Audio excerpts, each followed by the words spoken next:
Hello there, this is John Miller, the osteopath. Today I want to talk to you about rotator cuff injuries and subacromial compression. Now this is a follow-on from my last video. In my last video I gave you some exercises which were based on rowing, so we were doing mid-back rows, pulling like this, either using a TRX or using a band, and the objective would be to build up the middle of your back. So the area between your shoulder blades, particularly your rhomboids and your lower trapezius muscles, and the rear deltoids, and to some extent the external rotators of the rotator cuff group.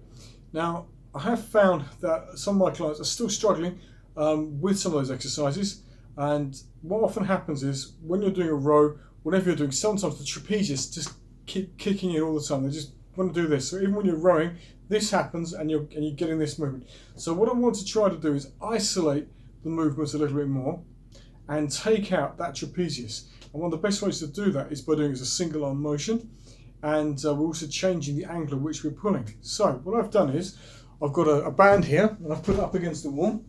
This is attached here, and you're simply going to grab hold of this with one hand. Ideally take a supinated palms up approach, okay? Now get yourself down. I like to kneel down if I can, like so, with one leg in front of the other. Hold the core in, keep it nice and tight.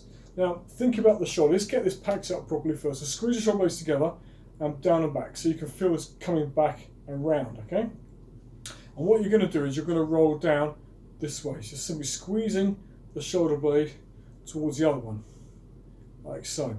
And again, like I said before, think about the scapula, that's the shoulder blade moving, more than the movement coming from the glenohumeral joint. So this is the glenohumeral joint, and this its job is basically to go up and down at this angle. But we want to think about what's going on behind that, what controls that, which is the scapula and the little muscles that attach to the scapula, like I said, the rhomboids in particular. We're going to get those to squeeze together like that, okay? Now what I like about this is you can put your hand on the top of your shoulder here, and you can feel your trapezius. Now if your trapezius is kicking in, you're going to do this as you pull down, okay?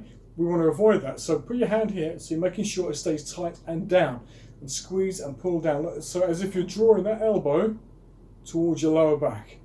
Now also watch out for internal rotation, again, because when you do this, there's a tendency sometimes for some people to do this, for the shoulder to go forward, okay, and the elbow to rotate backwards as you pull down. Again, try to avoid that, so by putting your hand here, you'll feel where that's going. So maintaining that supinated position does help to stop that happening. So again, as I said before, you're just squeezing the shoulder blades together, or at least this one on this right side, towards the centre. Do nice and slowly, and really focus on the squeeze at the bottom. The other thing that's good about this is if you notice the arm is not above 90 degrees, okay?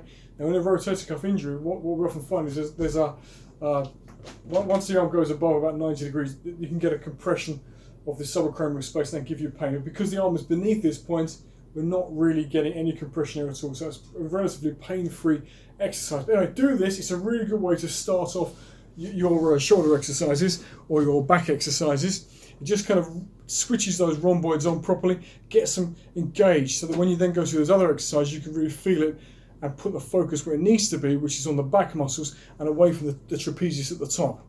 Well, I'll see you in the next video. I hope this is helpful. See you soon. Take care. Bye.